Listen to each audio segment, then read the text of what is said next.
You are your own savior. I want to be very, very clear about a point I want to get across about this when I say that you are your own savior. And what I mean is, you are alone on this planet. It's just you. It's nobody else. It's just you and your mind, your own reality, how you perceive things, how you deal with things, how you get through life, how you recover from things. You are your own savior. And what I want to be really, really clear about is that it's not a case of all doom and gloom. And the reason I'm saying that is because life's hard, which it is hard. Life sucks, which it does suck sometimes. And sometimes there's just nobody there to help you. And that's often the case, that sometimes there's nobody there to help you. And that's why people get into situations where their mental health goes downhill. They can't reach out to anybody and there's nobody to help them. So I guess you're just left up to yourself and your own devices about how to get through those situations and survive. The really important aspect of this is when I figured it out, honestly, it was probably one of the most enlightening, happy, motivating and terrifying things that I had ever discovered. And it was essentially that nobody's coming to save you. Nobody's coming to save you but yourself. And what I mean by that is, there's times in life where we get really fragile, right? Not everybody, but everybody has fragile moments, I believe. But some people probably believe that they don't, and they're going to cruise through life and everything's fine and dandy and easy and life's not hard, which is completely fine. But for the most part, I think most people go through some pretty fragile times in life. Now, whether that's like a relationship breakup, whether that's a loved one dying, some type of trauma, some type of injury, you name it, what it is, like losing a business, going broke financially, being ill, like whatever it is, you're gonna go through a fragile moment. And in those moments, you do feel really alone. Like you get stuck inside your head and you need to try and work through those things. And I guess you could say, the scary side of things is like when you're in those moments and you don't feel like you can reach out, you do feel like you're alone. And the thing is, you are. Like, at the end of the day, it's just you and your thoughts. Yes, there's a support network around you, and yes, they're going to be able to help you. Now, the important thing I want to stress about this is, in those fragile moments, it is the most important time to realize that you're not alone. And it sounds counterintuitive to what I'm saying, but if you hear me out, in those moments of fragility, you need to reach out. You need to talk to somebody about it, whether it's a professional, a loved one, a friend, family, like whoever it is. You need to reach out for help, even if you've got nobody in your close network, even if it's some type of organization that can help you. And when I say organization, there's a reason that I really thought about this topic today, which I'll go into at the end of the video. But you need to reach out, obviously, to any type of resource that you can. Whether it's like financial help, whether it's food, help getting food, whether it's help just cleaning up your house, whether it's help someone looking after your kids, whether it's just like sitting down and having a chat and voicing your concerns about any type of stress or anxiety or depression or something that you may be going through, because you can't work those things out for yourself without having an outward conversation with another individual. Because if you don't have an outward conversation with another individual and you hear it from a perspective of you saying it to somebody else, it's not until that moment that you realize, this is what has actually been bothering me. When you start to voice it, this is actually what's been starting to bother me. And then you start to figure out what the root of that cause is, where it started. And you start to then become curious how to break it down and reverse engineer it and try and fix those issues. Now, I've had these moments of fragility, right? As we all have, including my partner. We went through a pretty tough time, and there was a situation where I was going, I guess, through the hospital system, in the hospital all the time, and we had to reach out to help. So we had to reach out to help to different organizations, family, friends, whoever, to help us out financially, help us out with baby clothes, food, getting to and from the hospital for treatment, running food up to me at the hospital because I couldn't bear to eat the hospital food for longer than a month. And just all these sort of things where we had to reach out, like different organizations like Cancer Council, Leukemia Foundation, Lymphoma Australia, the Mater public system that has good occupational therapists and psychologists and different dietitians and people that come help you. And when you're in those times of fragility, you're just reaching out. You're reaching out for help because you're fragile. You're identifying yourself as a fragile person. I was in that situation, and this can be relatable to any other situation. Like I said, financially, losing a loved one, whatever it is, depression, anxiety, and you need to reach out for your, like, who can help me? I can't do this myself. I need somebody to help me. So you need to reach out in those moments, and you start to get that help. And as soon as you voice that you need that help, you start to realize where the help comes from, what can help you get through it, and I guess find a path out of that. The problem with that is, like, when you went through a system like what I went through and what other people go through, like, let's even just say if it's you're removed, you don't have an illness, but like, let's say you suffer from chronic stress or anxiety, or you've got a business that's failing. There's a couple of different examples. Let's go with the business that's failing. So your business is failing, you don't know what to do, you're having these inward conversations with yourself, like, I don't know where to go, who do I reach out to for help, all this sort of thing. So then you start to reach out for help. You call a business coach, you call somebody in, you call a marketing team, you call a sales guy, a consultant, whoever it is, and you start to figure out what's going on here, what's going on with my business.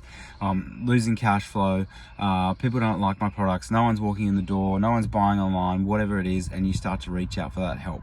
And in those desperate situations. And then let's say for a psychology example, you reach out to somebody, you start to talk to them, and then you get into this pattern when you're starting to see them twice a month or once a month, and then you're completely relying solely on that professional to kind of help you with your inward facing problems. So that the problems are always going to be inward facing, because it's an issue with, I guess, how you deal with things, how you operate about things, what your knowledge is about these things, and whether it's you're not knowing enough, whether you're not knowing how to deal with it yourself.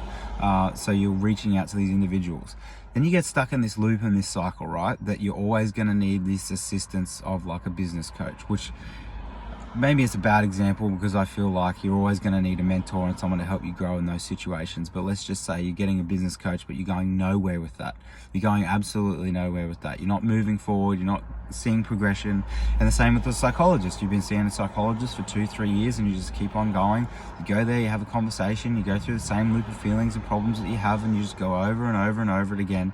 And then when you leave and you go outside that setting, let's say your psychologist leaves and goes away for 6 months. And then all of a sudden you're in this situation where you're starting to have inward facing conversations. That person that you used to rely on about getting your outward conversations going about what your issues are, same with a business coach, if they disappear, you're all left on your own. It was the same situation I went through with the hospital. So I went through that entire system. I had nurses, doctors, occupational therapists, you name it. And I started to rely on that system to think that I needed these people to get me better. I needed these people to get me in a better situation. Same with it, I need a business coach to make sure my business is successful. I need a psychologist to make sure that I don't have stress and anxiety. And the reason I'm bringing this up is for two different things, right? One of them is the Cancer Council reached out to me. They want to use a video that I've done, an ABC documentary, to use that for marketing purposes to raise money with for other people that have cancer, for example, to help them out. And initially I was like, yeah, you know what? I really do want to help out those people. If my video makes a difference, video makes a difference. And then I really started to think about it, and I looked back on my journey and think about all the people that helped me along the way. And I really looked back and I thought, you know what, through that time I reached out to the Cancer Council and they actually did nothing for me. Like, they couldn't help me, they couldn't help us financially, they couldn't help us with transport to the hospital, and essentially I was an individual that they just couldn't help for whatever reason. I know there's deeper reasons to it, but I'm not going to go into it today because it's got to do with other organisations with different types of cancers and all that sort of stuff. But Cancer Council only sort of narrow down on a focused group of people that they want to help, and I wasn't within that narrow focus group. And going through those situations, it starts to make you freak out, going, oh, like, what am I going to do? Like, these people, there's nobody, what are we going to do? Like, we're going to try and no one's going to help us, you know what I mean? And we start to get reliant on this situation where we want help from people. And it was the same thing we started seeing the psychologist. When we started seeing the psychologist initially, sorry, it's a loud truck on the cars. We started to see the psychologist initially. It actually ended up being a situation where Courtney and I both went and saw him because we got disconnected in our relationship, because essentially she thought I was going to die.